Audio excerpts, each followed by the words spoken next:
راجہ پرویز اشرف صاحب. جی راجہ پرویز اشرف صاحب.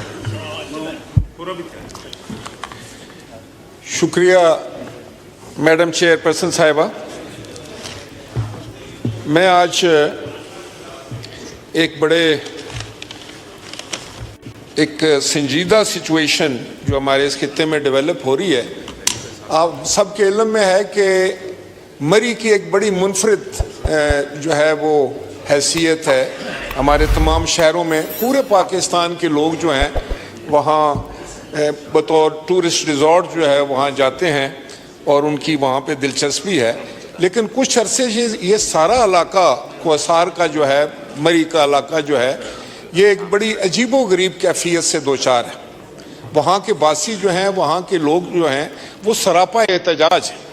اور اس احتجاج کی وجہ یہ ہے میڈم چیئر پرسن کہ آج سے اگر 10 سال پہلے کسی نے بلڈنگ بنائی ہے, 15 سال پہلے بنائی ہے, 8 سال پہلے بنائی ہے, 5 سال جو تیار بلڈنگز ہیں ان کو کہا جا رہا ہے کہ آپ ڈیمولش کریں.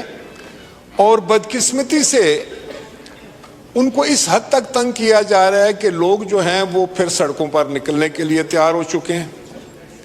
میں نے اکثر یہ گورنمنٹ کے جو ذمہ داران ہیں ان سے بھی بات کی کہ اس کو کسی انداز سے اس مسئلے کو سلجھانا چاہیے, اس کو بگاڑنا نہیں چاہیے. اب ہوتا یہ ہے کہ اگر آپ جب بلڈنگ بن رہی تھی تو اس وقت وہ محکمہ جات کہاں تھے, وہ ایڈمنسٹریشن کہاں تھی, جب اس کی چھت مکمل ہوئی کہاں تھے, جب وہاں پر بجلی کے جو ہے وہ میٹر لگے تو وہ کہاں تھے. اس وقت کسی کو خیال نہیں آیا کیونکہ وہ نقشہ جمع کرا دیتے ہیں پاس ہونے کے لیے.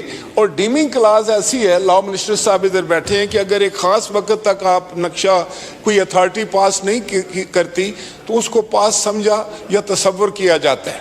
اسی انداز سے لوگوں نے وہاں بلڈنگز بنائی ہیں.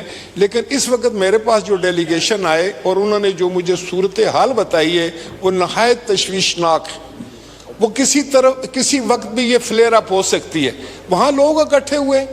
اب جو علاقے کے نمائندگان ہوتے ہیں, جو سیاسی لوگ ہوتے ہیں, وہ اپنے عوام کے ساتھ جاتے ہیں, ان سے بات کرتے ہیں, ان کو سمجھاتے ہیں اور ان کے ساتھ اظہار یکجہتی کرتے ہیں. اسی ہاؤس کے سابقہ 2 ممبران محترمہ مہرین انور راجہ اور جناب غلام مرتضیٰ ستی بھی وہاں گئے اور انہوں نے, میں سمجھتا ہوں, اور بہت سارے شاہد خاقان عباسی صاحب بھی وہاں تھے, یہاں کے جو سٹنگ ایم این اے ہیں اسامہ صاحب بھی وہاں تھے, اور کچھ سیاسی شخصیات تھیں. اب اس انتظامیہ نے ان سب لوگوں کے اوپر ایف آئی آر کاٹ دی. یعنی کہ آپ چاہتے ہیں کہ جلتی پر تیل ڈالا جائے, اور کل اگر کوئی انٹوورڈ انسیڈنٹ ہو گیا ہم سب لوگ مری میں جاتے ہیں. وہ پورا ایک نیشنل ہمارا ایک ریزورٹ ہے. تو آپ اس صورتحال کو فوری طور پر سمجھنے کی کوشش کریں, اس کی سنجیدگی کا جو ہے وہ اندازہ لگائیں. یہ جتنی ایف آئی آرز ہوئے ہیں اس کو ختم کیا جائے. بلکہ میں یہ کہتا ہوں کہ وہاں کی جو انتظامیہ ہے ڈسٹرکٹ اور تحصیل کی, they are responsible for all this caves.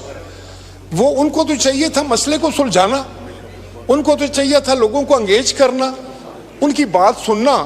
اب یہاں یہ کہا جا رہا ہے کہ جو لوگ تو پیسے دیتے ہیں ان کو وہ چھوڑ دیتے ہیں, اور جو لوگ پیسے نہیں دیتے ان کی بلڈنگ گرانے کی کوشش کرتے ہیں. اس سے وہاں ایک طوفان بپا ہے, لوگوں کے جذبات انگیخت ہو چکے ہیں. اور میں آپ کو بتاؤں کہ یہ کسی وقت بھی یہ جو ہے نا یہ معاملہ آؤٹ آف کنٹرول ہو سکتا ہے. لہٰذا میں یہاں بڑے ذمہ دار لوگ بیٹھے ہیں, ہمارے لاء منسٹر صاحب تشریف فرمائے, انٹیریئر منسٹر صاحب ہیں, اور میں سمجھتا ہوں کہ یہ اس معاملے کو سلجھانے کی کوشش کریں. ورنہ میں سمجھتا ہوں کہ میں ایک بطور اس خطے سے میرا بھی تعلق ہے, تو میری یہ ذمہ داری تھی کہ میں آپ کے گوش گزار یہ بات کروں کہ فوراً سے پہلے جو ہے اس مسئلے کو ٹھیک کیا جائے. اور یہ ایف آئی آرز جو کہ سیاسی لوگوں پر کی گئی ہیں, اس علاقے کے جو لیڈرز ہیں ان کی گئی ہے, جو وہاں کی اوپینین فارمر ان کے خلاف آپ جو اقدامات کر رہے ہیں, تو پھر سلجھائے گا کون؟ اس لیے اور جو ذمہ دار لوگ ہیں جنہوں نے اگر کوئی غلط بلڈنگ بنی ہے اس کو الاؤ کیا ہے, آنکھیں بند کی ہیں, پیسے لیے یا رشوت لیے, ان کے خلاف ایکشن ہونا چاہیے, نہ کہ عام شہریوں کے خلاف. بہت شکریہ.